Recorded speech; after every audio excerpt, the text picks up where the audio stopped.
Bonsoir, merci beaucoup d'être présent ici ce soir. C'est un peu intimidant et ça fait plaisir. Donc du coup, en fait, j'ai choisi ce titre-là, Parents, enfants, environnement, la triple alliance du récif de demain, parce qu'en fait, je trouve que c'est un titre qui s'applique à la fois aux coraux, mais également à la fois à nous, en fait, parce que ce qu'il va falloir réaliser, je pense, au cours de cette conférence, c'est que l'avenir des coraux dépend de nous, mais notre avenir, particulièrement en Polynésie par exemple, dépend des coraux également. Alors du coup, ce soir, je vais parler du corail dans une première partie. Donc on va d'abord faire un petit rappel sur ce que c'est, comment ça se reproduit, un peu la diversité corallienne et à quel point en fait les choses elles sont pas aussi simples qu'elles peuvent paraître. Et puis dans une deuxième partie, alors je sais que ça peut vous faire un peu peur là comme ça, je vais parler d'épigénétique et je vais essayer de vous expliquer ce qu'est l'épigénétique et à quel point en fait ça peut être important de comprendre ça pour les coraux, mais également en fait pour les organismes marins en général, et puis pour les écosystèmes terrestres, et puis nous au final aussi, parce que vous le savez peut-être pas, mais l'épigénétique en fait fait partie intégrante de nous et également cruciale à notre survie. Alors déjà, quelque chose peut-être de très simple, très basique, mais qui est toujours important de rappeler, c'est que quand on voit un corail, on ne sait pas vraiment si c'est une plante ou si c'est un animal, surtout avec le corail mou là, qui est sur le côté, qui est tout jaune. Ça fait vraiment un peu des fleurs comme ça et on a vraiment l'impression de voir une plante. Mais en fait, c'est des animaux. C'est des animaux particuliers, mais c'est bien des animaux.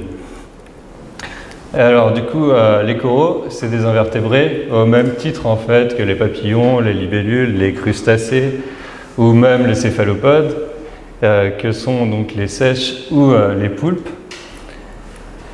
Et plus particulièrement, ce sont des cnidaires. Donc c'est déjà un terme un peu plus violent, mais voilà, le groupe de ces animaux s'appelle les cnidaires et c'est un groupe qui est en fait extrêmement diversifié. Qui est 100% aquatique avec la vaste majorité des espèces en fait qui sont en milieu marin et quelques-unes quand même qui vivent en eau douce.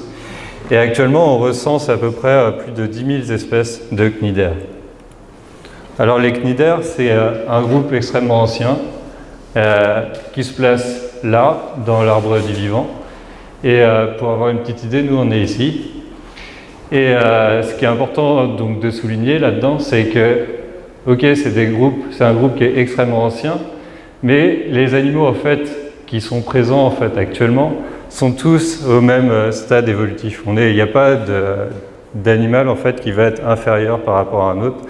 Tout le monde est au même stade évolutif, mais seulement adapté à l'environnement dans lequel il vit. Et quand on se plonge un peu plus en fait dans cet arbre des cnidaires, on se rend compte qu'il y en a de deux types. Il y a les médusoaires, donc comme leur nom l'indique, ceux-là ils ont une forme méduse, et il va y avoir les anthozoaires auxquels appartiennent donc les coraux, mais où on trouve également, si vous connaissez, les gorgones et les anémones de mer. Et donc ce soir, on va se concentrer sur les anthozoaires et plus particulièrement donc les coraux. Alors le corail est caractérisé, et les cnidaires en fait en général sont caractérisés par une symétrie qui est radiale dans leur développement, c'est-à-dire que le développement de l'organisme va se faire autour d'un point, circulaire, alors que chez nous ou chez les mollusques comme ce beau homard par exemple, la symétrie, elle va être bilatérale avec vraiment un côté dorsal, un côté ventral, et puis une tête, et puis un anus, quoi. L'autre chose en fait qui va caractériser les cnidaires, et vous l'avez peut-être déjà ressenti en fait au cours de vos différentes baignades, c'est qu'ils piquent en fait. Et pourquoi ils piquent? C'est parce qu'ils possèdent tous une cellule urticante qu'on appelle le cnidocyte, et si vous voulez, à chaque fois que vous touchez un cnidaire, en fait, il va réagir et une petite épine en fait va sortir et envoyer du venin. Donc c'est vraiment la deuxième caractéristique qui définit les cnidaires. Alors, pour revenir sur les coraux, ce qu'on pourrait appeler l'unité de base de ces organismes, c'est le polype, qui ressemble un peu à une petite anémone en fait. Et ça, c'est ce que vous allez voir si vous prenez un corail par exemple et que vous regardez vraiment en détail, que ce soit à l'œil nu ou avec un microscope, vous allez vraiment voir plein de petites anémones comme ça. Et donc ça, c'est le polype. Et c'est vraiment l'unité de base de ce corail. Donc ça, c'est quelques images qui viennent de Moorea. Et c'est un peu en fait l'image typique qu'on se fait du corail et du récif corallien. C'est généralement des eaux chaudes, des eaux transparentes, plein de diversité et plein de coraux comme ça, en général aussi avec plus de poissons. Mais là, on va se centrer sur les coraux. Et vraiment, ça, c'est l'image typique qu'on se fait. Mais il s'avère en fait que les coraux, en fait, la répartition, elle n'est pas seulement limitée aux zones tropicales, mais en fait, on va en trouver un peu partout sur la planète, et particulièrement dans des zones froides, telles que les fjords vraiment froids de Nouvelle-Zélande, ou encore le long des côtes de Norvège. Et puis, vous allez pouvoir également en trouver pas mal en Méditerranée ou dans la Manche, si on prend l'exemple de la France, quoi. Alors ici, j'ai trouvé une photo d'un récif corallien et j'aimerais vous demander, à votre avis, où a été prise cette photo? À votre avis, est-ce une zone froide ou chaude C'était pas très dur, mais oui, c'était froide, exactement. Et donc on s'aperçoit en fait que même dans les eaux froides et même dans les eaux profondes, donc ça c'est une illustration des côtes scandinaves, en fait on va trouver des récifs coralliens. Et ces récifs coralliens au final ils vont peut-être même être encore plus fragiles en fait que les récifs coralliens qu'on trouve ici. Parce que déjà, si je prends l'exemple de celui-ci, il va vivre profondément. Qui dit profond, ça veut dire peu d'interaction avec la surface parfois et un environnement en fait qui va être beaucoup plus stable, beaucoup plus froid, beaucoup plus sombre. L'autre chose aussi, c'est qu'ils vont avoir une croissance extrêmement lente. Si vous prenez des coraux ici, par exemple sur le récif à l'extérieur, ou sur vos boutures par exemple de coraux, vous voyez vraiment qu'ils vont se développer assez rapidement. Ça va dépendre des espèces, mais globalement ils vont quand même se développer assez rapidement. Alors que ces coraux-là, vont pousser extrêmement lentement et ils sont également en très grand danger. Et paradoxalement, en fait, ça ne va pas être pour l'instant le réchauffement climatique le plus grand danger pour eux, mais ça va être la surpêche, par exemple. Parce que quand on chalute, la plupart des poissons profonds en fait, que vous allez manger, ils viennent de chalutages sur des monts océaniques, en fait, qui sont faits sur ces récifs coralliens. Donc là, encore une fois, bien réfléchir quand on achète du poisson, que ce soit ici ou en métropole d'ailleurs. Alors là, du coup, je vous ai mis quelques exemples de coraux pour changer en fait de ce qu'on voit ici, avec un exemple de corail mou, un alcyon en Manche. Le plus célèbre, on va dire, de Méditerranée, le corail rouge, qui lui aussi a largement disparu, non pas à cause du réchauffement climatique, mais à cause de la surpêche. Donc on le retrouve principalement hors des zones protégées à très grande profondeur et plutôt dans des grottes en fait. Et ça, c'est des photos que j'ai faites en fait à l'occasion d'un séjour scientifique en Nouvelle-Zélande, dans les fjords du sud-ouest de Nouvelle-Zélande.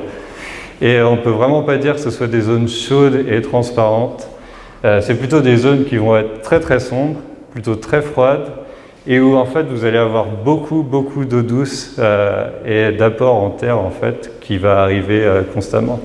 Donc ça encore, en fait, je trouve que ça détruit un peu le cliché qu'on se fait sur le corail. Donc comme j'ai dit, en fait, les coraux, ils peuvent être mous. Donc ici, on a deux exemples de corail mou, que ce soit en France ou en Australie. Mais ils peuvent être aussi durs. Ils sont coloniales, comme ici par exemple avec ce corail rouge, on va voir tous les petits polypes qui vont former une colonie corallienne. Mais après, si on regarde en fait sur le côté de cette photo, ici ou ici par exemple, ça va être du corail jaune solitaire, quoi. Et en fait, dans pas mal de cavités, notamment en France, c'est l'endroit que je connais le mieux, on va trouver en fait ces petits polypes et ces petits coraux solitaires. Donc, on vient de le voir, les coraux, ils vont former des récifs, comme par exemple ici. Mais des fois, en fait, ils n'en forment pas, ils vont juste se développer tout seuls à un endroit, à un substrat, en fait, à un socle qui va leur correspondre, dans un milieu qui leur correspond. Ensuite, quand il y a récif, en fait, si on prend celui de Moorea, par exemple, eh ben, en fait, le récif va vraiment changer, que ce soit en termes d'espèces, qui vont vraiment avoir des apparences complètement différentes, et ça dans un même milieu. Donc ici, on est sur le lagon.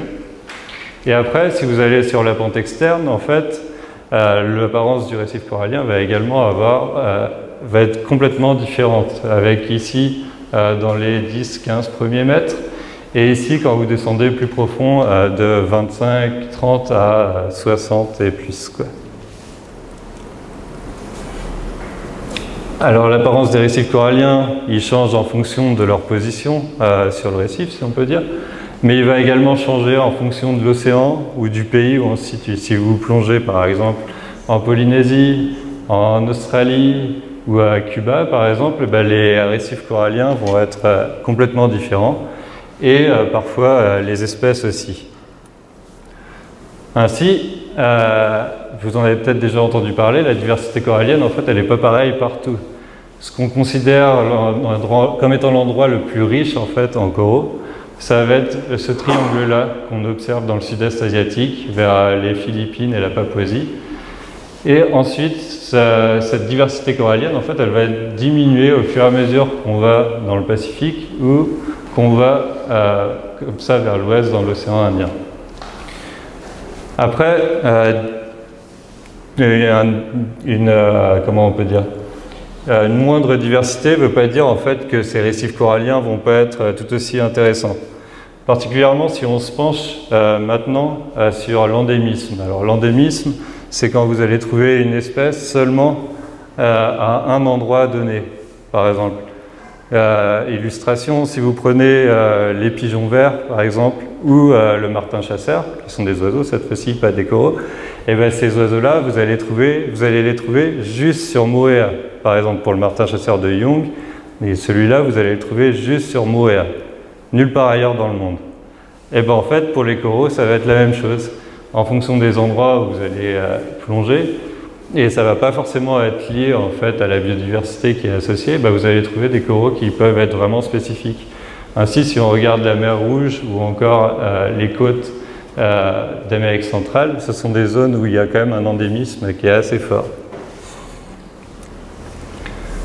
Alors il y a une autre chose qui va complexifier un peu la vision qu'on peut avoir des coraux et de leur classification quand on est intéressé à savoir comment marche le récif, c'est qu'une même espèce de corail, en fait, peut avoir une apparence complètement différente en fonction d'où on est sur le récif. Si vous prenez par exemple ce petit Lopora, il va plutôt être comme ça, vraiment proche de la côte, et on voit que plus on s'éloigne, plus on va sur le frangeant, et ensuite plus on descend, et plus celui-ci il va changer en apparence. Et en fait, des fois, on se rend compte que le nombre d'espèces n'est pas forcément aussi important que ce qu'on pensait avant dans certains endroits, juste parce que du fait de cette plasticité en fait en apparence, on va se rendre compte qu'un corail, qu'il y a deux coraux en fait qu'on pensait être complètement différents vont appartenir à la même espèce. Alors les coraux, ils ont une double vie.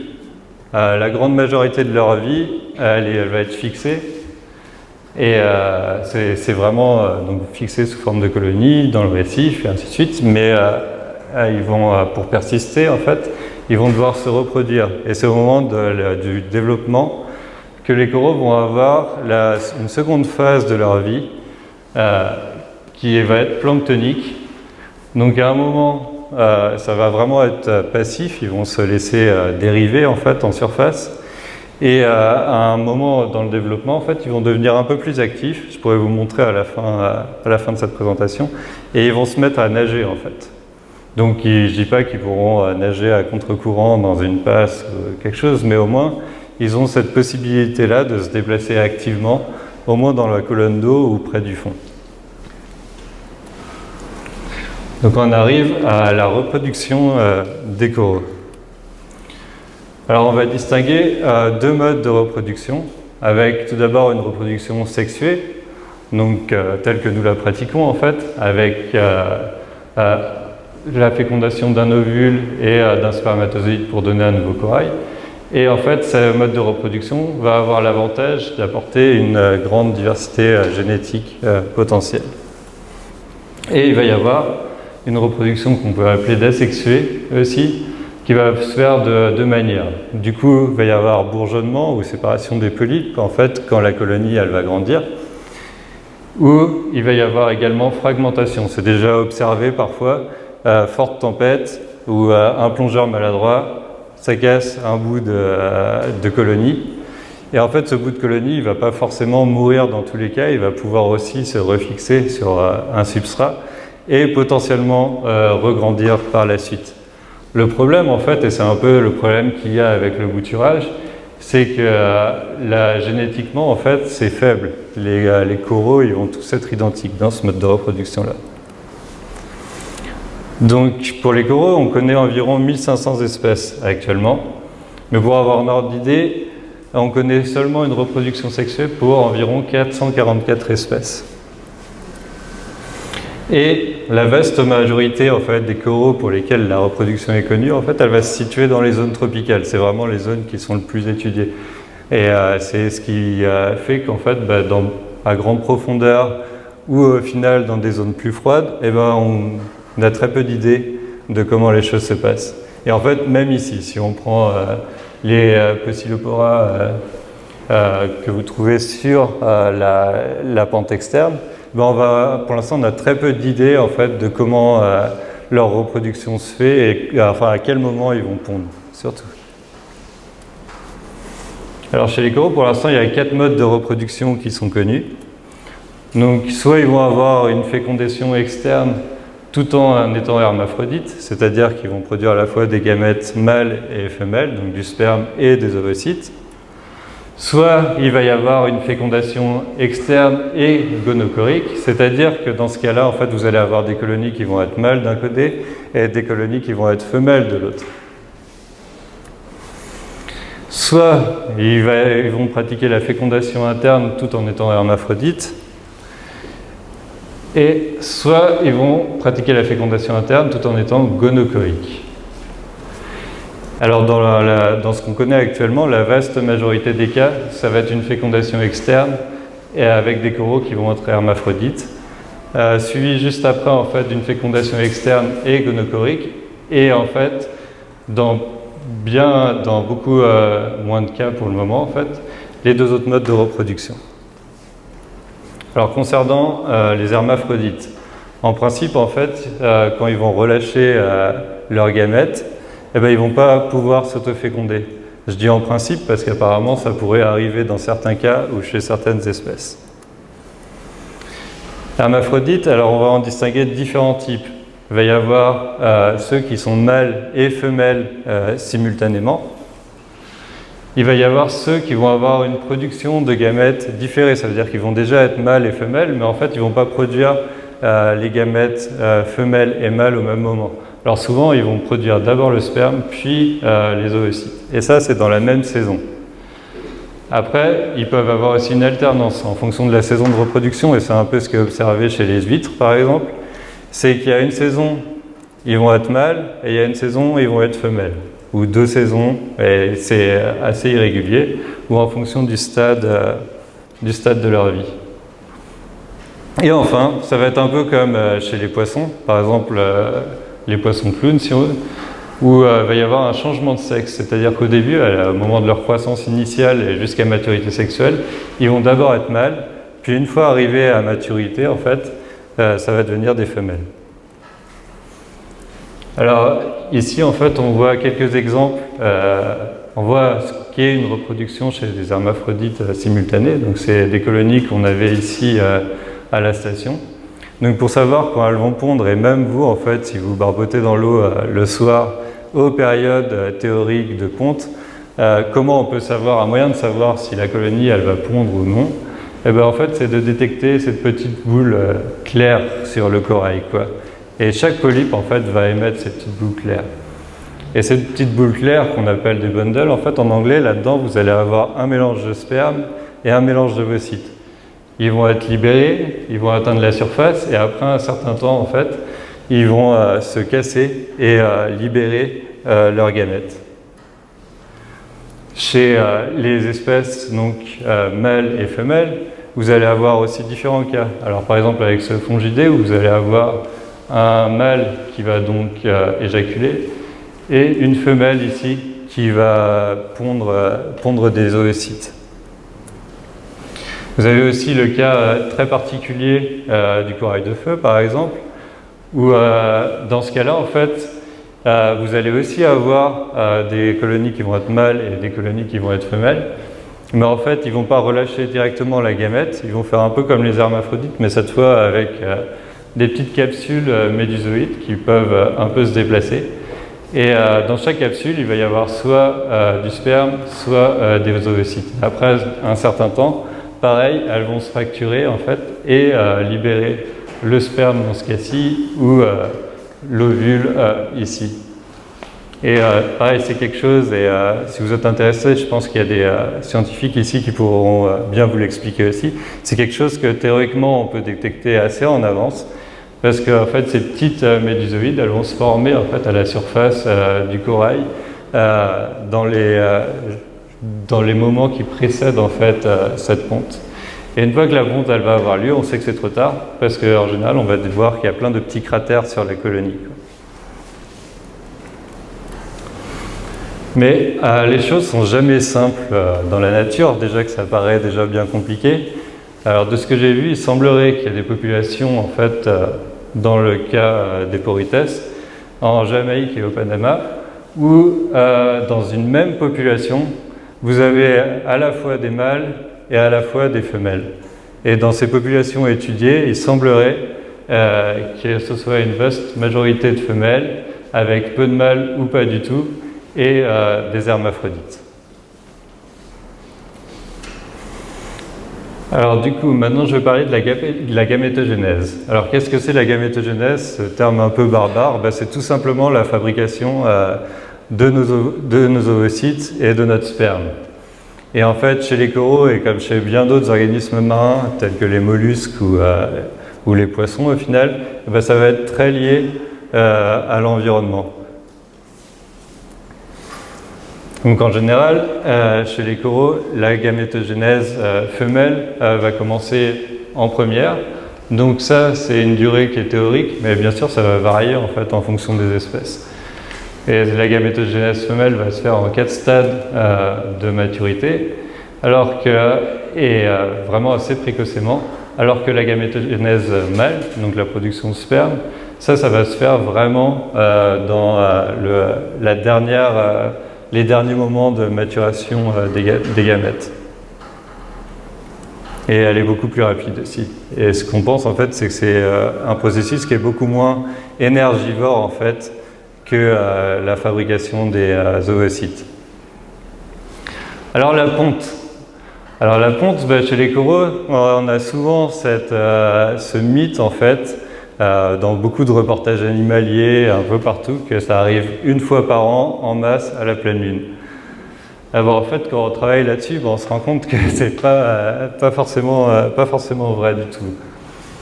Et en fait, vous allez avoir des coraux effectivement qui vont pondre autour de la pleine lune. Donc les coraux comme les acropora sur lesquels on travaille en ce moment, le temps de ponte théorique va être 7 jours après la pleine lune. Je dis bien théorique parce que ce soit dans la nature ou en laboratoire ou entre deux aquariums différents, en fait, les choses elles se passent pas du tout de cette manière-là. Si vous prenez cette photo de porite que Cécile a faite, en fait, vous vous rendez compte que les coraux, en fait, ils vont pas seulement pondre la nuit, mais ça peut être aussi lever du jour, par exemple. Il y a des espèces coralliennes, en fait, qu'on va pouvoir échantillonner, par exemple, de septembre à décembre, comme certains acropora en ce moment. Ce que ça veut dire, c'est qu'encore une fois, ils vont pas forcément pondre tous en fait en même temps. Donc ça va être dû à plusieurs choses. soit en fait vous allez avoir toutes les colonies sur le récif qui vont pas être matures en même temps. C'est des choses qui arrivent aussi. Soit ils ont des cycles en fait de production de gamètes qui sont suffisamment rapides en fait pour pondre plusieurs fois par an. C'est le cas de certains Poecilopora en fait qui vont pondre quasiment tous les mois. Et autre chose aussi, si vous prenez une colonie, en fait il y a des cas où toute la colonie en fait ne va pas être mature en même temps. Si on regarde des coraux pondre certaines nuits en fait, eh ben, ça va être qu'une toute petite partie de la colonie qui va pondre, alors que le reste, on ne sait pas, elle n'est pas mature ou elle veut pas et elle ne va pas pondre.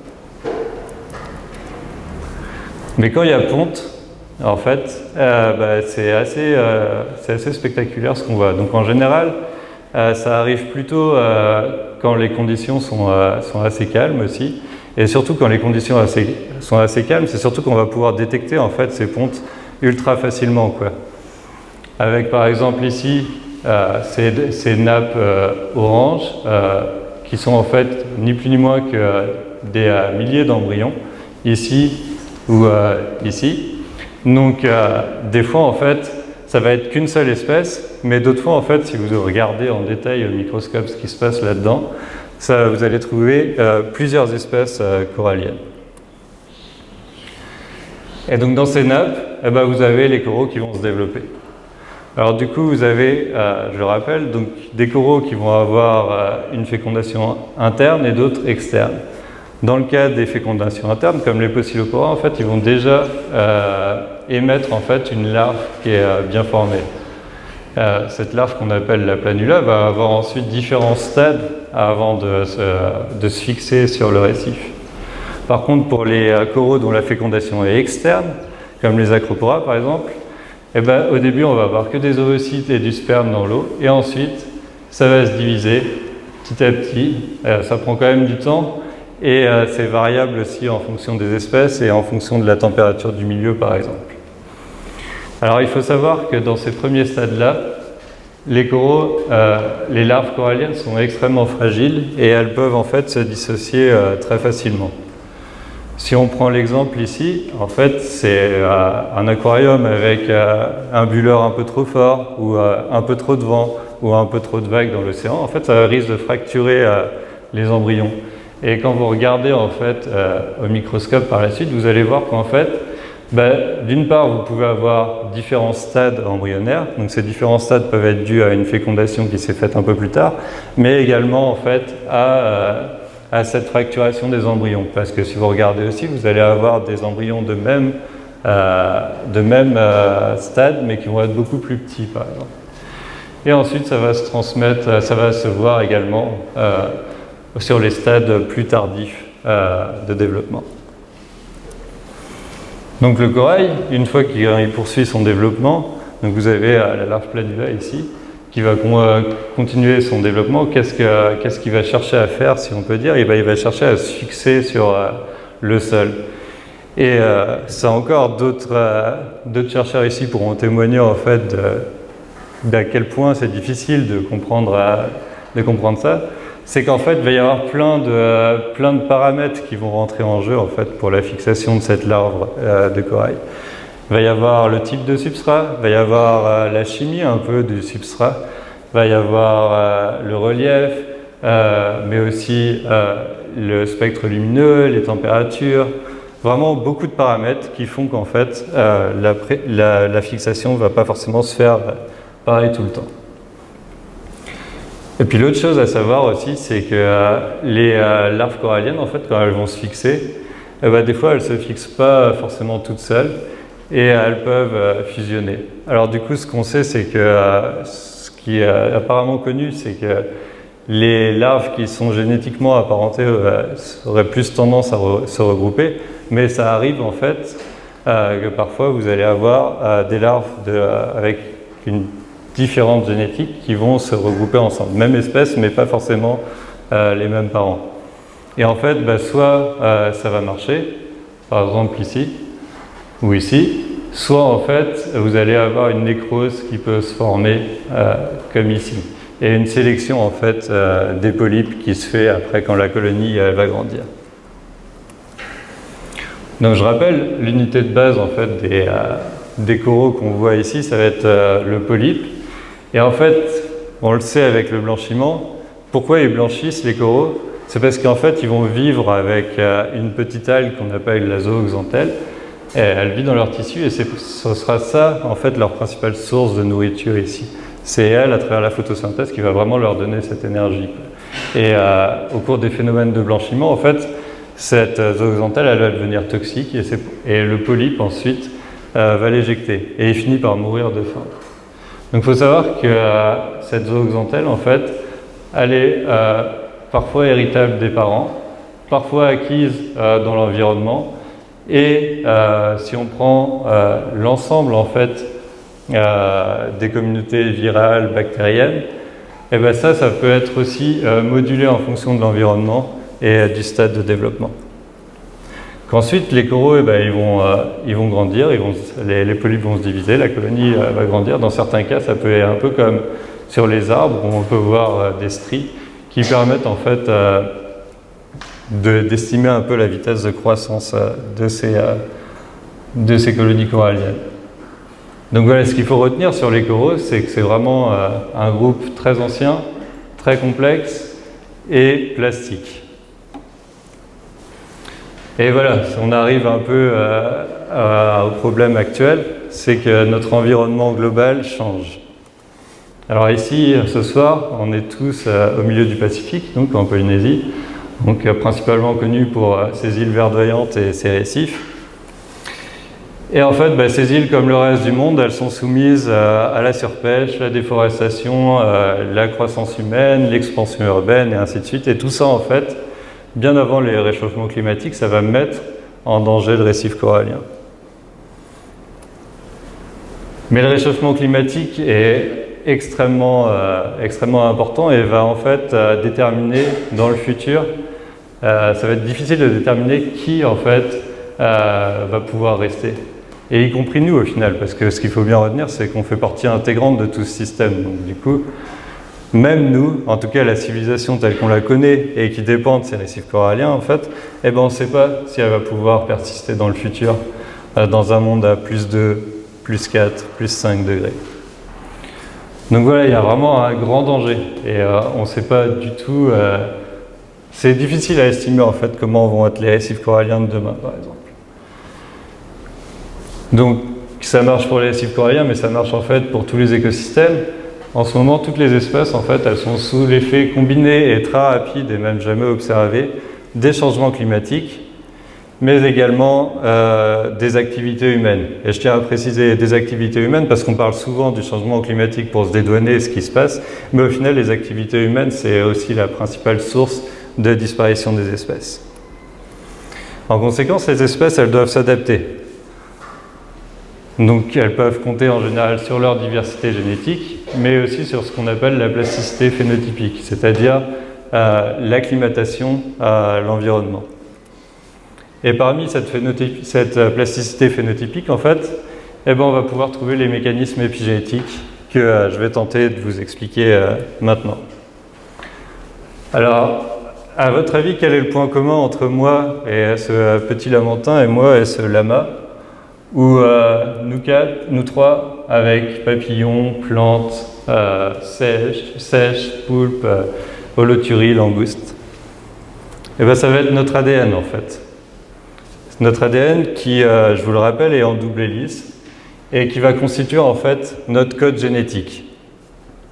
Et pour vivre en fait normalement, il faut pouvoir lire correctement ce code génétique. Donc je vous rappelle, l'ADN, c'est vraiment le code de base. En fait, il va être lu et il va y avoir un message qu'on appelle ARN messager qui va sortir. Donc on a entendu parler un peu de ça avec le vaccin, par exemple. Et cet ARN, il va sortir du noyau et ensuite il va être traduit en protéines. Et puis c'est l'ensemble de cette machinerie, en fait, qui doit se faire correctement pour nous permettre de vivre et au final d'être heureux potentiellement. Mais encore faut-il le lire correctement. Et là-dedans entre en jeu en fait l'épigénétique, que j'aime bien appeler en fait un peu le chef d'orchestre si vous voulez. Le code génétique, ça va être la chanson en fait qu'on va devoir jouer, et l'épigénétique, c'est ce qui va en fait jouer cette chanson. Alors ces marques épigénétiques, il faut savoir qu'elles sont potentiellement héritables au même titre que notre patrimoine génétique et sous influence de l'environnement. C'est là que ça pose problème parce que en fait, en fonction de l'interaction avec le public, le chef d'orchestre, soit il va faire une musique qui va être encore mieux, donc qui va être parfaitement adaptée, soit il va faire une musique identique, soit il va faire une musique pourrie. Et du coup, on pourra dire que là, la musique n'est pas adaptée et donc il n'y aura pas de continuité là-dedans. Donc pour rappel, notre brin d'ADN en double hélice ici, en fait, il va s'enrouler autour d'un tétramère de protéines qu'on appelle des histones dans un premier lieu. À ce tétramère, en fait, vont venir s'ajouter 2 dimères de ces histones particuliers. Et ensemble, en fait, ils vont former un complexe, une unité de base qu'on va appeler le nucléosome. Et en fait, à la découverte des mécanismes épigénétiques, on a surtout parlé de méthylation de l'ADN. Alors attention, quand on dit méthylation de l'ADN, il n'y a pas de changement de la séquence ADN, mais quand on parle de méthylation, elle va être en général sur une base particulière de notre brin d'ADN. Et du coup, cette marque particulière va pouvoir s'enlever ou rester en fonction du développement du tissu ou du cycle ou de l'étape dans le cycle de vie. Et un des meilleurs exemples avec ça, en fait, c'est l'exemple du gène agouti qui a été bien montré chez les rongeurs, où en fait ce gène va avoir une région en fait qui peut être plus ou moins méthylée. Et ça va vraiment se faire en fonction de l'environnement et dans le cas présent en fonction de la nourriture en fait que le rongeur va avoir en fait assez tôt dans son développement. Donc dans un certain cas, il va avoir un gène qui va être très méthylé et ça va avoir pour conséquence en fait que celui-ci il va peu s'exprimer et en fait vous allez avoir un rongeur qui va plutôt être brun et en bonne santé.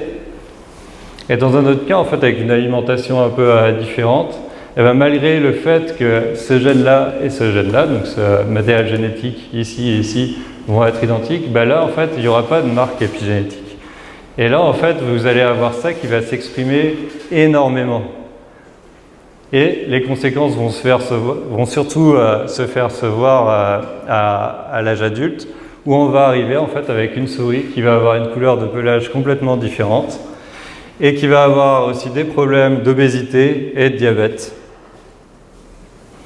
Alors pour faire écho aussi à la conférence précédente, pourquoi en fait les sex ratios en fait dans les nids de tortues changent avec le réchauffement climatique?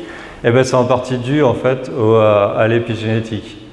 Ce qui fait qu'en fait les changements de température vont aller influencer en fait ces petites marques épigénétiques au cours du développement. Et en fait, ça va avoir pour conséquence de donner plus ou moins de mâles ou de femelles. N'hésitez pas à poser des questions si vous ne suivez pas tout. Et au final, vous allez avoir la même chose chez les poissons. Donc là, j'ai pris une girelle, mais vous avez aussi ça chez les poissons clowns, où en fait, un poisson va d'abord être mâle, puis ensuite femelle ou inversement. Et en fait, entre ces deux étapes-là, il va jamais changer de patrimoine génétique. Le patrimoine génétique, il va rester exactement le même. Ce qui va se passer, en fait, c'est que les marques vont changer. Va y avoir une expression, en fait, différente des gènes, comme on l'a dit avant. Et les tissus, en fait, vont changer. Et ça va avoir une influence, du coup, sur le sexe, puis sur le comportement, potentiellement. Mais voilà. L'épigénétique, c'est pas si simple et depuis, en fait, les recherches ont vraiment progressé et on s'est rendu compte, en fait, qu'il n'y avait pas du tout seulement la méthylation de l'ADN, mais qu'il y en avait plein d'autres.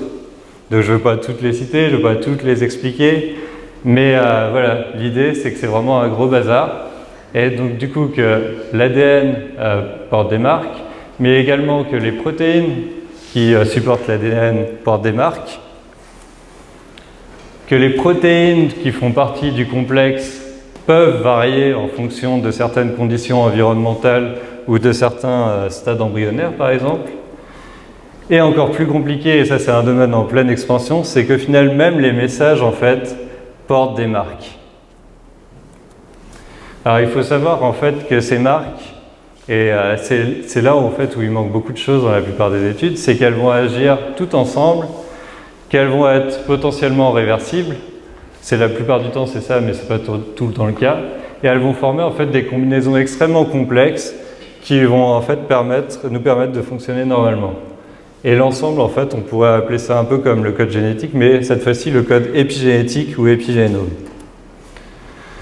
Donc pour rappel, notre unité de base, là, le nucléosome, en fait, une unité de base, vous n'aurez pas en fait tout votre ADN, tout votre patrimoine génétique autour. Pour avoir tout votre patrimoine génétique, il va falloir plein de petits nucléosomes à la suite, quoi. Et c'est seulement une fois que tout l'ADN sera entouré que là, votre patrimoine génétique sera rangé. Et en fait, ça, c'est pas fixe aussi, cette structure. Donc, si vous voulez le nom, cette structure, ça s'appelle la chromatine, et elle n'est pas fixe non plus. Donc voilà l'illustration avec notre ADN numéro 1, et puis au final, une fois qu'elle est bien rangée, vous avez un chromosome. Alors elle n'est pas fixe, cette structure. Un coup, elle va pouvoir être relâchée. Le modèle, en tout cas, qui est admis et, pour le moment, c'est ça, c'est un coup, elle va être relâchée. Et dans ce cas-là, en fait, elle va être accessible à toute une machinerie qui va permettre, en fait, d'envoyer le message. Et un autre coup, en fait, elle va être très compacte. Et dans le cas où elle va être très compacte, le message, en fait, ne pourra pas être envoyé. Mais attention, ça ne veut pas dire que dans ce cas-là, c'est pas bien, dans ce cas-là, c'est bien. Comme on l'a vu avant, ça dépend des cas et des situations. Et donc, du coup, dans ce dynamisme-là, l'épigénétique arrive directement. Parce qu'en fait, les marques épigénétiques, par exemple, comme vous voyez là avec les petits M, que ce soit sur les protéines ou alors sur l'ADN, en fait, ça va agir sur la conformation de cette structure et ensuite, ça va influencer le message envoyé. Donc, je rappelle, cette conformation-là, tout comme les marques, elles sont potentiellement héritables, c'est-à-dire transmises des parents aux enfants, par exemple. Et elles sont sous une très forte influence environnementale. Alors, la théorie moderne de l'évolution veut qu'en fait, il n'y ait plus seulement la génétique qui compte pour qu'une espèce survive. Et en fait, dans ce modèle-là, vous allez aussi avoir les marques épigénétiques. Et au final, c'est l'interaction entre les marques épigénétiques, le patrimoine génétique et l'environnement qui va faire qu'un individu va être plus ou moins capable de vivre, de se développer et de se reproduire. Et en fonction de ça, ça va avoir une influence sur la population, puis sur l'assemblage de ces différentes populations et au final ensuite sur l'environnement en général. Si je prends le récif corallien par exemple, vous allez avoir ces paramètres-là qui vont varier avec l'environnement. Une espèce A et une espèce B vont grandir. Dans certains cas, en fait, l'espèce A va pouvoir se développer et l'espèce B ne va pas pouvoir se développer. Et ça, au fur et à mesure que des individus meurent ou survivent, ça va avoir une influence sur les populations, sur l'apparence du récif, et ensuite sur l'écosystème en général, donc sur le récif en général. Donc quand j'ai commencé ma thèse, en fait, ça a été un peu difficile parce qu'il n'y avait rien de vraiment fait sur les organismes marins. Donc moi, je suis pas du tout à la base un biologiste moléculaire, épigénétique et ainsi de suite. Je suis vraiment plus biologie marine, quoi. Moi, c'était Cousteau, la plongée et ainsi de suite, quoi. Et en fait, c'est le hasard qui m'a fait arriver dans cette discipline-là. Et quand j'ai commencé ma thèse, c'était en 2010. Et il n'y a pas si longtemps que ça, quand on réalise, c'est vraiment il n'y a pas si longtemps que ça. Et la majorité des papiers que vous alliez lire, ça a été sur les souris, sur une plante modèle en botanique, quelques publications sur les insectes et quelques publications sur les poissons. Et quand je dis les poissons, la vaste majorité des cas, c'était le poisson zèbre. Donc quand on connaît la grande diversité d'espèces, eh ben, en fait, c'est vraiment pas grand-chose, quoi. Et en fait, ces recherches-là, elles ont principalement débuté dans le domaine du biomédical, mais également dans le domaine agronomique. Ainsi, l'ensemble des découvertes faites sur toutes les espèces petit à petit, puis eh ben, on s'est rendu compte que ces mécanismes ils étaient cruciaux en fait au développement et à la reproduction, et que ces dynamiques étaient potentiellement différentes en fait entre les espèces qu'on étudiait. On sait également en fait que ces marques elles sont extrêmement dynamiques et elles vont varier et impliquer dans le vieillissement. Alors ce schéma-là, j'aurais très bien pu le faire en fait avec l'humain. C'est-à-dire qu'en fait, j'aurais pu prendre une photo d'enfant ici et une photo d'un vieillard ici, en imaginant que c'est le même. Ben en fait, le patrimoine génétique n'aura pas changé, vous êtes d'accord? Vous n'allez pas changer de patrimoine génétique au cours de votre vie, théoriquement, à moins qu'il y ait des mutations extraordinaires, je ne sais pas. Et bien en fait, c'est au cours de votre vie, ben, c'est les marques épigénétiques elles-mêmes en fait qui vont changer et qui au final en fait vont faire que ben, la machinerie va plus ou moins bien marcher. C'est pour ça qu'on commence à dire que vous avez l'âge qu'il y a en fait sur votre carte d'identité, votre passeport, mais il y a aussi pas mal de gens qui commencent à parler d'âge épigénétique. Parce qu'en fait, en fonction de votre histoire de vie, c'est-à-dire en fonction de l'environnement dans lequel vous avez évolué, en fonction de votre mode de vie, nourriture trop riche, alcool, cigarettes, etc., en fait, bah, l'évolution de ces marques épigénétiques ne va pas se faire de la même manière. Et donc, du coup, vous risquez parfois d'être plus jeune que sur votre carte d'identité, potentiellement, ou parfois bien plus vieux. Et la seule manière de le savoir, ce serait de vous séquencer.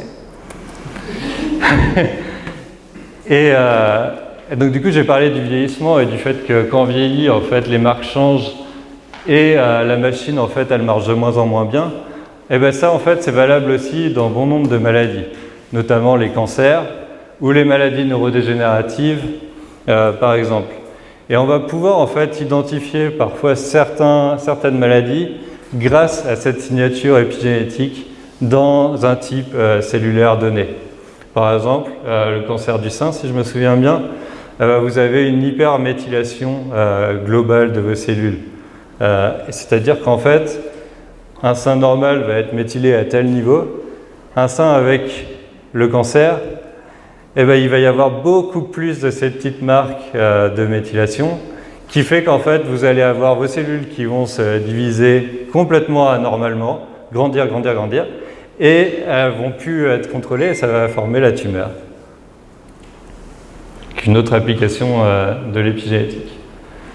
Alors les mécanismes épigénétiques, en revenir à l'écologie, ils servent également énormément en fait aux espèces invasives, si on peut dire ça. C'est-à-dire qu'en fait on remarque qu'on sait que les mécanismes épigénétiques c'est hyper utile en fait à l'adaptation de beaucoup d'espèces. Et ben on remarque en fait que la caractéristique principale en fait des espèces invasives, souvent, c'est que c'est que quelques individus. Que quelques individus, ça veut dire un patrimoine génétique qui va être vraiment réduit en fait. Qui dit patrimoine génétique réduit, si on prend une population humaine par exemple, une population consanguine, on ne lui donne pas beaucoup d'années à survivre, quoi. Alors, on devient un peu bizarre, on est malade et ainsi de suite. Et bien en fait, chez beaucoup d'espèces, on se rend compte que l'épigénome, donc c'est-à-dire l'ensemble de leurs marques épigénétiques sur leur patrimoine génétique, va évoluer beaucoup plus rapidement et permettre leur adaptation. Notamment par exemple chez les plantes, on se rend compte que ça sert énormément dans l'adaptation des plantes à l'environnement.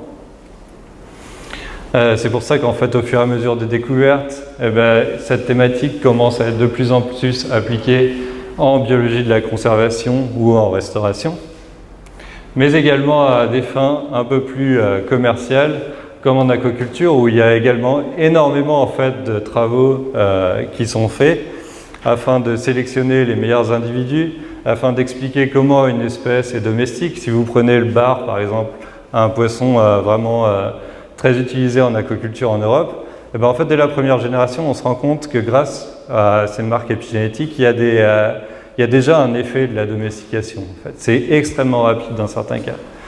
Et la nouvelle lubie, si on peut dire, de beaucoup de recherches, c'est d'essayer de faire de la programmation épigénétique, notamment sur le saumon, où en fait on essaye de faire intégrer au saumon, qui est un poisson carnivore, qui va devoir se nourrir de plantes. Donc vraiment essayer de le programmer épigénétiquement parlant, afin qu'il puisse avoir une nourriture très riche en plantes.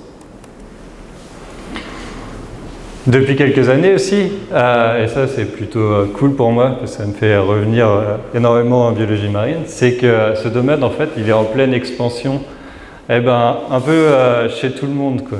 Que ce soit chez le phytoplancton, dans les macroalgues, les herbiers, chez les mollusques. Donc moi j'avais fait ma thèse sur l'huître, que ce soit sur les poissons aussi, ça c'était mes 2 postdocs précédents où j'avais travaillé sur le poisson, mais également sur les échinodermes, les vers et donc les coraux.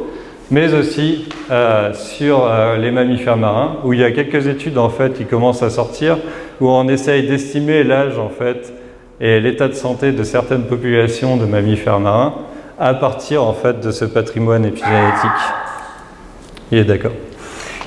Et du coup, chez ces espèces-là, pourquoi il y a une telle effervescence en fait dans le domaine de la biologie marine avec l'épigénétique? C'est parce que c'est envisagé comme étant une clé potentielle d'adaptation de tous ces organismes face au changement climatique et aux activités humaines. Alors, l'épigénétique chez les coraux, malgré le fait que les publications sont en constante augmentation, on est vraiment au tout début en fait de la description de ces mécanismes.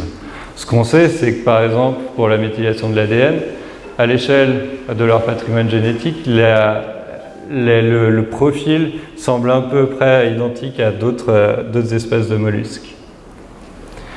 On sait aussi que ces marques sont potentiellement héritables. Encore une fois, c'est juste la méthylation de l'ADN.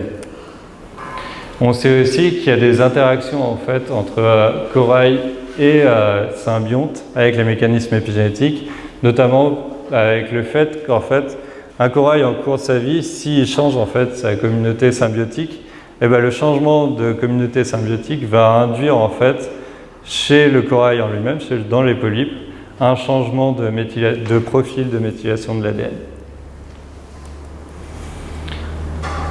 Ils sont également envisagés comme ayant un très grand rôle dans l'adaptation future possible des coraux.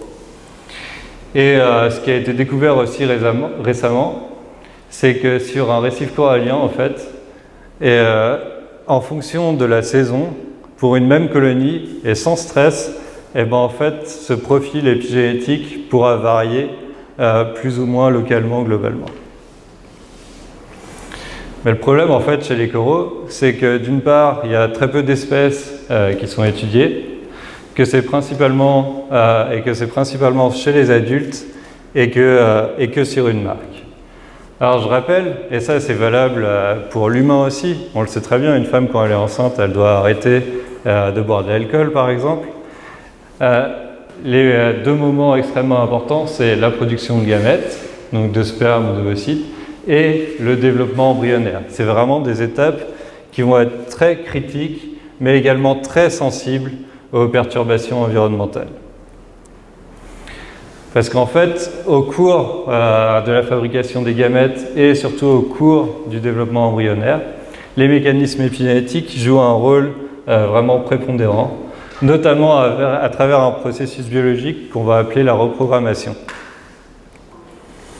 Et en fait, cette étape de reprogrammation, elle est très critique en fait pour l'hérédité de ces marques. C'est-à-dire qu'en fonction de si oui ou non il y a une reprogrammation, en fait, vos marques vont être potentiellement héritables plus facilement ou non. Mais chez la plupart, dans la plupart des études, en fait, sur beaucoup d'espèces, ça manque cette image. Cette image, elle manque, et en fait, il y a beaucoup de théories qui sont élaborées à partir d'observations faites sur les adultes ou les jeunes stades, mais au final très peu à partir de l'embryon lui-même. Alors qu'est-ce que la reprogrammation? c'est vrai que c'est encore un mot un peu barbare qui se rajoute à l'autre mot barbare. Ben, la reprogrammation, ça peut être vu comme un effaçage, si on peut dire, de toutes les marques épigénétiques, ou en tout cas d'une grande partie d'entre elles. Et en fait, ça arrive juste après la fécondation en général. Et en fait, plus votre embryon va se développer, et plus ces marques-là, elles vont être rétablies en fait. Et tout cela, ça va permettre au final, en fait, à l'individu de se développer et de se reproduire correctement. Si en fait sa reprogrammation échoue, ça s'arrête là. Au mieux, il pourra y avoir des malformations, et sinon c'est la mort ou pas de reproduction. Alors ça a été, dans un premier temps, ça a été décrit chez les mammifères, chez la souris, mais on s'aperçoit que c'est à peu près que c'est pareil chez l'homme, que c'est pareil chez les bovins en fait. Chez les mammifères, on se rend compte en fait, si on prend la marque, la méthylation de l'ADN, c'est que d'abord le sperme et les ovocytes, eh ben, chaque gamète va avoir une signature qui va lui être spécifique. Et en fait, chez les mammifères, les marques du sperme, donc du père, vont être effacées activement, ainsi que les marques de la femelle, mais là où ça va être beaucoup plus passif, quoi. Et en fait, juste après la fécondation, vous allez avoir une reméthylation qui va se faire plus ou moins rapidement en fonction des espèces. Et ce qu'on s'est aperçu en fait, chez les poissons par exemple, c'est l'autre espèce où ça a été caractérisé, et notamment le poisson zèbre, le petit rayé qu'il y avait tout à l'heure, et ben, c'est que vous allez aussi avoir une sorte de reprogrammation qui va se faire. Sauf que ça risque d'être différent. Déjà, vous le voyez, les niveaux ne sont pas forcément les mêmes, les profils ne sont pas forcément les mêmes. Et en fait, ce qui se passe chez le poisson zèbre, c'est que potentiellement, il n'y a aucune déméthylation pour l'ADN, par exemple, au niveau de l'œuf, alors qu'il va y en avoir une passive, c'est-à-dire qu'en fait, juste par dilution du sperme dans l'œuf, ça va diminuer. Et ensuite, une reméthylation donc, assez active. Mais voilà, des profils, ce qu'il faut retenir ici, c'est qu'il y a quelque chose qui se passe et que c'est différent. En fait. Et ce qu'on sait aussi, c'est que c'est extrêmement critique. Si vous perturbez, par exemple, chez les poissons, la méthylation ici, vous allez avoir quasiment 100% de mortalité. Si vous perturbez la méthylation ici, vous allez avoir beaucoup plus de malformations. Ouais. Parce que ce mot méthylation et méthylisation que vous avez utilisé beaucoup de perdu. Il faudrait me l'expliquer parce que je ne sais pas ce que ça veut dire. Ok. Méthylation. Méthylation. Donc, vous avez dit méthylisation aussi. Bah, c'est une erreur de ma part ça. Ah bon. C'est méthylation. Du coup, voilà, méthylation, qu'est-ce que c'est? Retenez pas forcément en fait le terme de méthylation. Là, je parle de méthylation par aptitude. Retenez seulement marque épigénétique ou marque, juste marque, juste une marque. Et en fait, cette marque-là, bah, en fonction qu'elle est soit sur les protéines, soit sur l'ADN, et en fonction de son emplacement, elle va être différente. Et dans ce cas-là, en fait, ce que je parle là dans les profils qu'on voit après, ça va être la méthylation, donc une marque. Parmi tant d'autres, mais une marque qui va être à un endroit précis en fait de votre code génétique. Je sais pas si ça... Faut pas hésiter. Non, mais je peux insister hein, si vous voulez.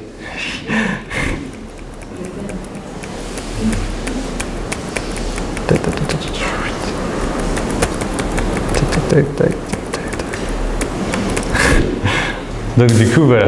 Donc on en était à cette marque. En fait, là, si vous regardez ce graphique-là, c'est une dynamique de seulement la petite marque que je vous ai montrée juste à l'instant sur l'ADN.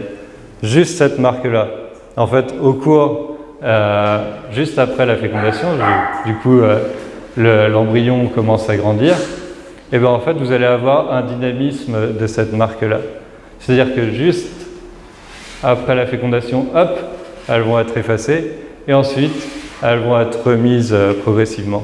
C'est juste une marque. Donc c'est la marque sur votre ADN, donc sur votre patrimoine génétique, qui va être effacée à la fécondation, donc à la rencontre entre le spermatozoïde et l'ovocyte, l'œuf, et rétablie ensuite au fur et à mesure que l'embryon, le bébé, grandit.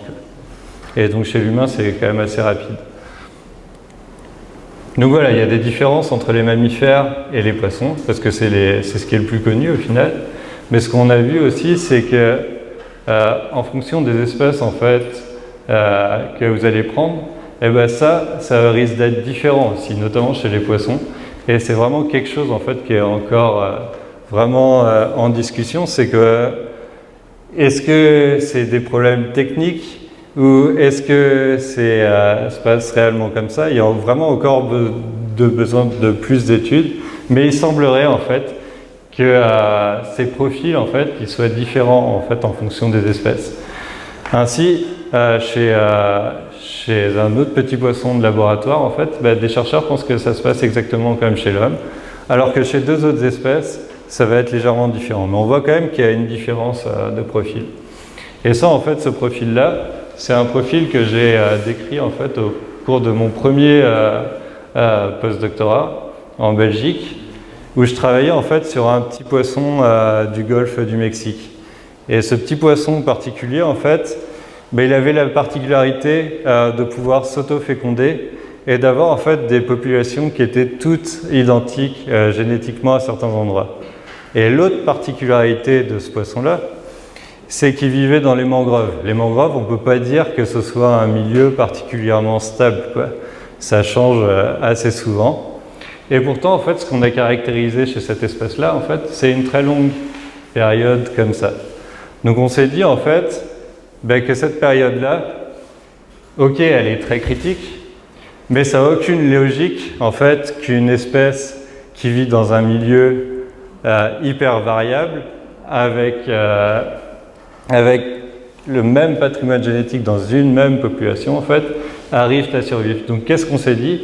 On s'est dit en fait que quelque part par là, et ça peut être différent entre toutes les espèces, il y a peut-être en fait des espèces de fenêtres d'opportunité qui permettent l'intégration au final en fait de signal environnemental à l'organisme, c'est-à-dire en fait un peu de... en gros, ça veut dire qu'on hérite de ce que nous donnent nos parents, mais qu'au final, en fait, au cours de notre développement, il y a des fenêtres en fait assez plastiques comme ça où on va pouvoir intégrer d'autres messages, quoi. Donc des fois, ça va être génial, on va être très bien adapté. Des fois, ça va rien nous faire, et des fois, en fait, ça va pas marcher. Mais voilà, donc on s'est vraiment dit que c'était en fait dans le contexte des changements globaux particulièrement et des activités humaines, que cette étape en fait pouvait être utilisée, si on peut dire, par l'embryon pour intégrer les signaux environnementaux. Alors moi ici, je travaille également sur le développement embryonnaire des coraux, et donc dans mon projet, on va travailler donc sur un corail avec fondation interne, donc qui va donner directement la petite larve planula, et également sur des coraux en fait à fécondation externe dont le développement se fait dans le milieu. Et le but de ce projet en fait, ça va être d'essayer de comprendre déjà est-ce que en fait à stade similaire, est-ce que les profils épigénétiques sont les mêmes chez des coraux à fécondation externe, est-ce que en fait à même stade encore une fois, est-ce qu'il va y avoir conservation en fait de ces profils. Et on va intégrer ça en fait dans la thématique du changement global en regardant à quel point en fait ceci est plastique. On sait que le développement embryonnaire d'une espèce, surtout les invertébrés ou les poissons, c'est très plastique. Si vous prenez la température par exemple, plus vous chauffez, plus le développement embryonnaire va s'accélérer. Donc des fois ça pose pas de problème, le développement s'accélère juste, et des fois ça va conduire quand même à la mort des embryons. Mais ça veut dire qu'il y a quand même une plasticité derrière ça, et malgré le fait, en fait, qu'il y ait un même patrimoine génétique. Et donc, du coup, l'idée, en fait, c'est de voir comment vont évoluer ces marques épigénétiques, afin de déterminer, en fait, dans un environnement donné, qu'est-ce qui compte le plus au final? Ce que nos parents vont nous donner, ce qu'on va réussir à capter pendant le développement embryonnaire. Est-ce que c'est pareil dans tous les environnements? Si vous prenez le réchauffement climatique par exemple, vous avez différents scénarios climatiques, globalement ça chauffe. Mais c'est pas parce que ça chauffe tout le temps que ça va avoir le même effet tout le temps en fait. Si vous prenez 2 degrés ou 4 degrés, c'est 2 degrés comme ça, mais pour un embryon c'est tout simplement gigantesque en fait. C'est cette différence de température. Donc voilà, l'idée ça va vraiment être de comprendre qu'est-ce qui est hérité des parents, qu'est-ce qui est nouvellement acquis, et en fait en fonction des scénarios climatiques, au final vaut mieux avoir une grande plasticité au cours de son développement et intégrer plein de signaux, ou vaut mieux avoir en fait des bons parents. Et ou alors, est-ce que c'est un mélange des deux? Donc voilà, ce qu'on peut conclure pour l'instant de tout ça, c'est que la biologie du corail, en fait, malgré que ce soit un organisme plutôt bien décrit, c'est quand même quelque chose qui est encore méconnu, et rien n'est vraiment simple et rien n'est vraiment général. On se rend compte qu'en fait, à toutes les échelles de celui-ci, il va y avoir des interactions. Et en fait, toutes ces interactions-là, on ne les connaît pas vraiment bien, quoi. Et on les connaît encore moins quand on prend plein d'espèces différentes. C'est pour ça qu'il faut vraiment avoir cet effort de recherche derrière ça, particulièrement fondamental, quoi. Et alors là, quand on prend l'épigénétique, c'est encore pire. C'est qu'on connaît vraiment peu de choses. Donc je répète, il y a vraiment peu d'espèces qui ont été étudiées. Ça a été fait principalement sur l'adulte, que sur une marque. Si vous reprenez le schéma du complexe, il y en a vraiment beaucoup. Et comme souvent dans les nouvelles études en écologie, par exemple, il n'y a pas de fonctionnel. Ça veut dire qu'en fait, toute la fonctionnalité de ces marques, on va connaître ça à partir des organismes modèles, mais au final, on ne va pas savoir quel est l'effet d'une perturbation de cette marque chez telle espèce ou chez telle espèce. Donc c'est vraiment quelque chose qui reste à établir. Et tout ça, en fait, mis ensemble, en fait, ça va aider en fait, à déterminer si le récif de demain va ressembler à ça. Quelques espèces coralliennes, quelques colonies qui survivent, quelques espèces de poissons, ou alors si il va pouvoir persister. Alors, je vous l'avais dit au début, les cnidaires, dont les coraux font partie, en fait, c'est un groupe qui est extrêmement ancien, il y a plus de 500 millions d'années. Et en fait, il y a environ 300 millions d'années, si je me souviens bien, il y a eu une énorme crise qui s'est passée là. Mais il faut bien garder à l'esprit que cette crise, contrairement à la crise actuelle, en fait, elle s'est passée sur des milliers et des millions d'années. Et en fait, il y a eu une énorme crise où il y a à peu près 90% de la vie marine qui a disparu. Et malgré tout, après cette crise-là, en fait, on est arrivé à une très grande diversité d'espèces. Et c'est après cette crise-là, en fait, que les coraux qu'on connaît actuellement, en fait, sont apparus. Donc il y a environ 280 millions d'années. Donc voilà, ça questionne, c'est un premier questionnement. Deuxième chose, c'est que si on prend la Polynésie ici, vous avez différents graphiques qui vont correspondre à différentes îles. La première chose qu'on voit en fait, c'est que là-dessus, c'est que les communautés, donc les espèces coralliennes, vont être différentes en fonction leur abondance va être différente en fonction des endroits où vous placez, et que les événements climatiques, ils ne vont pas du tout être, ou biologiques d'ailleurs, si on prend les étoiles à Cantaster, elles vont pas du tout, ça ne va pas forcément être identique partout. Il y aura des endroits où il y aura potentiellement plus de cyclones, alors qu'il y aura d'autres endroits où il y aura potentiellement plus de vagues de chaleur. Et tout ça, ça complexifie encore plus, en fait, l'idée qu'on peut se faire du récif de demain. Alors, certains auteurs imaginent même, en fait, que les récifs coralliens sur la planète pourraient ressembler un peu à ce qui se passe, ce qu'on a dans les Caraïbes, avec un récif qui va être beaucoup plus dominé par les éponges. Parce qu'ils partent du principe qu'en fait, dans les Caraïbes, les eaux sont beaucoup plus chaudes, et du coup, les éponges qui survivent très bien, en fait, vont se développer plus facilement. Vous allez avoir le contre-exemple de la mer Rouge, qui sont des mers vraiment très chaudes, et où vous allez avoir plein de coraux aussi. Les coraux vont être différents. Donc c'est vraiment quelque chose qui est hyper difficile à évaluer. Du côté science et associatif, maintenant, partout dans le monde, en fait, il y a plein d'initiatives qui émergent, notamment à travers le bouturage, qui, on l'a vu, a ses limites, parce qu'au final, vous allez sélectionner que quelques individus qui vont tous avoir le même patrimoine génétique. Donc, en fait, rien ne nous garantit que les individus qui survivent très bien là vont pouvoir survivre dans le futur. Ça peut être vrai, ça peut être faux, on ne sait pas. Mais c'est une option, en tout cas, qui marche bien pour le moment, parce que les colonies coralliennes grandissent quand même assez vite, et on peut les faire reproduire, on peut les diviser, on peut les réimplanter. Il y a aussi beaucoup de projets de recherche qui visent à comprendre aussi comment le corail se recrute, et à quel point, en fait, on peut aider le corail à recruter.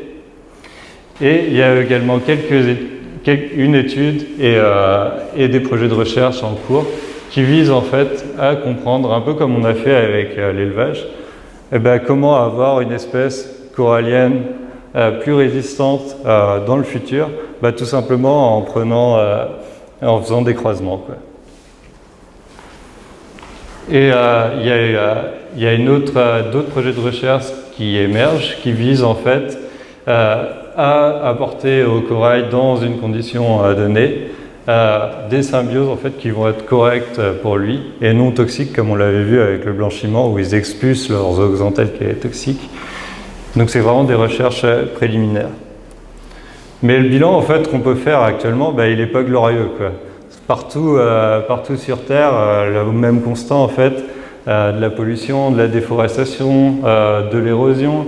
Ici vous prenez simplement des activités en bateau mal encadrées et la surpêche aussi. Il faut savoir que la surpêche est un problème majeur en fait pour l'avenir du récif également.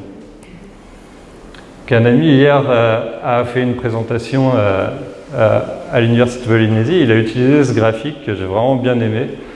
Et en fait, ce qu'il montre ici, c'est qu'actuellement, en fait, théoriquement, on n'est même pas encore dans les scénarios climatiques qui sont envisagés.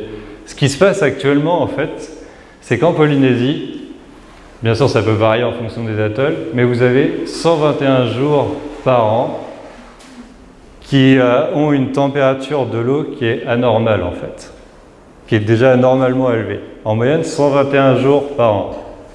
Si vous allez dans le scénario à 2 degrés, ça va être 210 jours. Et plus vous allez descendre dans les scénarios pessimistes, et plus en fait ces températures de réchauffement vont devenir importantes, longues, voire limite permanentes en fait quand on regarde le pire des scénarios. Vraiment, ça souligne vraiment l'idée qu'il faut agir vite et intelligemment aussi, parce que du coup des fois agir vite, mais pour faire des conneries, ça sert strictement à rien. Alors voilà, en ce moment c'est la COP26 qui a lieu, donc la conférence pour le climat. Donc pas vraiment grand chose à dire, si ce n'est que retenez en fait le numéro 26. 26, ce que ça signifie, c'est que c'est la 26e COP en fait depuis que ça existe. Ça fait 26 ans en fait que les gens y parlent comme ça. Et pourtant, malgré des accords, rien ne change en fait. Et si on regarde les accords qui ont été passés pour le moment, en fait, dans le meilleur des cas, on serait dans le scénario à 2,4 degrés. Donc autant vous dire qu'on n'est pas sorti d'affaire. Et que la Polynésie, bientôt les discours présidentiels, ça pourrait être ça. Comme votre maison d'ailleurs. Donc voilà, le problème principal en fait, c'est qu'on est trop arrogant. On est trop arrogant, on se pense supérieur à tout, on est complètement déconnecté de tout, de toute réalité. Et en fait, on se dit qu'on est une espèce à part, alors qu'au final, on est une espèce comme les autres. Et ça, il faudrait vraiment arrêter ça tout de suite et très rapidement.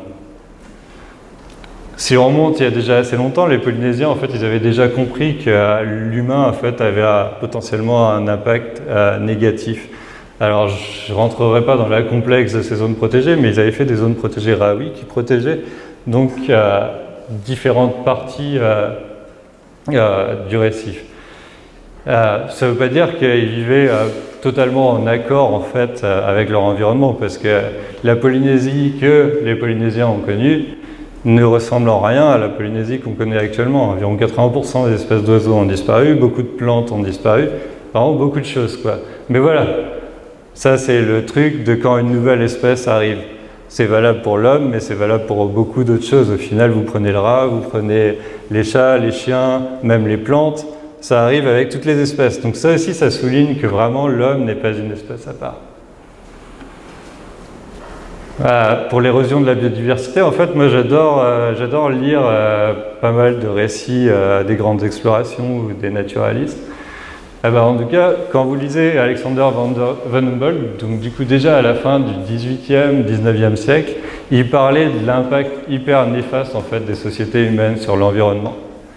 Vous prenez aussi William Henry Hudson, un anglo-argentin qui était ornithologue, il décrivait déjà la Patagonie en Argentine avec un effondrement en fait des populations d'oiseaux.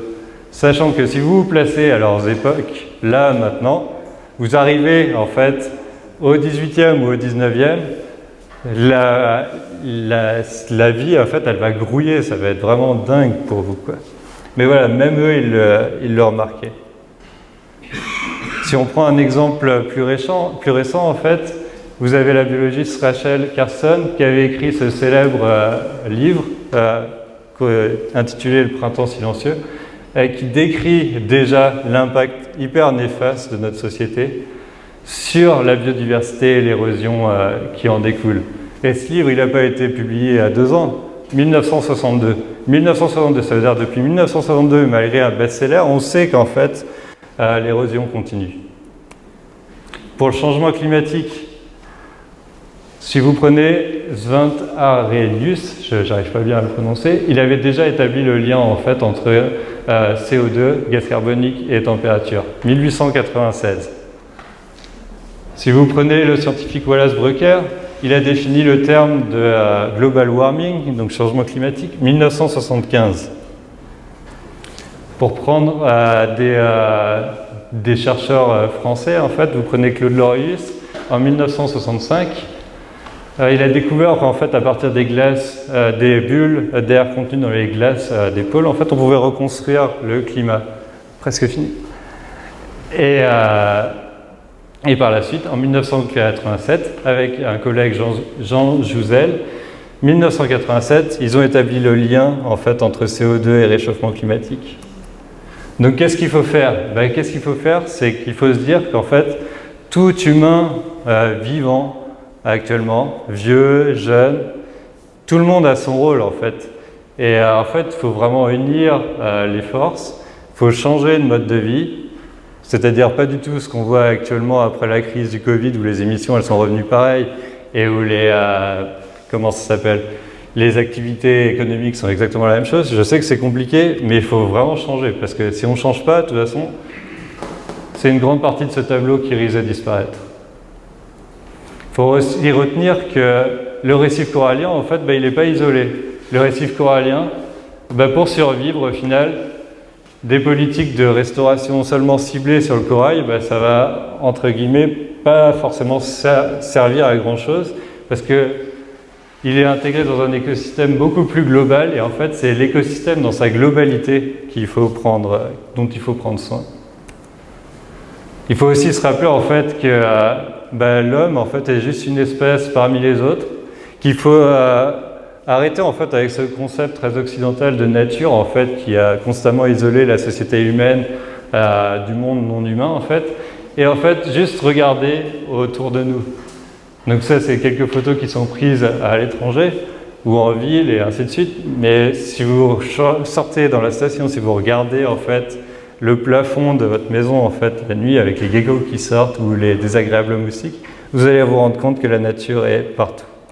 Il faut également participer activement à de nombreuses initiatives telles que les séances participatives.